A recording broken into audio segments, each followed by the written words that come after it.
The small, remote hotel on the outskirts of the sleepy town had always held an air of mystery.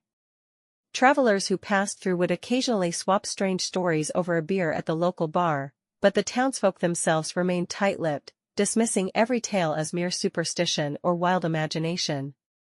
Yet, for as long as anyone could remember, room 13 remained locked. When Emma, a travel writer with a penchant for the unexplained, checked into the hotel, her interest was piqued by the very mention of the mysterious room. "Room 13 is off-limits," the manager had said curtly, his eyes darting away as he handed her the key to room 12. Naturally, this only fueled her curiosity.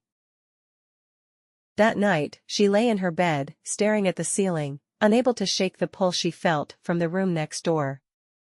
The faint, rhythmic sound of something tapping echoed from the hall, growing louder as midnight approached. Eventually, she couldn't resist. Armed with nothing but her cell phone flashlight, she crept out of her room and approached room 13. The hallway was cold, and the light flickered, casting shifting shadows against the faded wallpaper.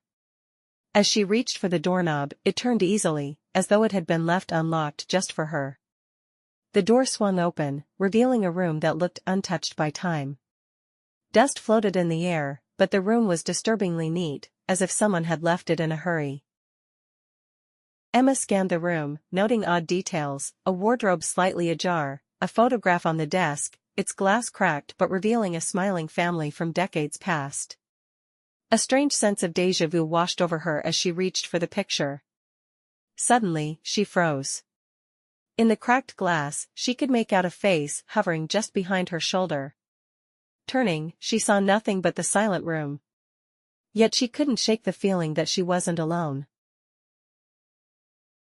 Just as she decided to leave, the door slammed shut. Emma rushed to it, twisting the handle to no avail.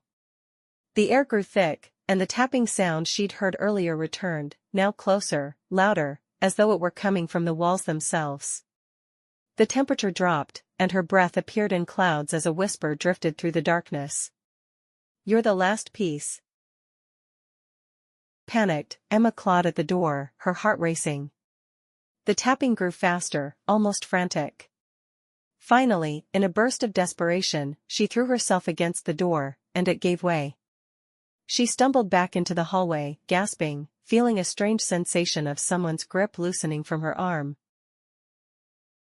The next morning, Emma packed and left without a word, the memory of the night leaving her shaken.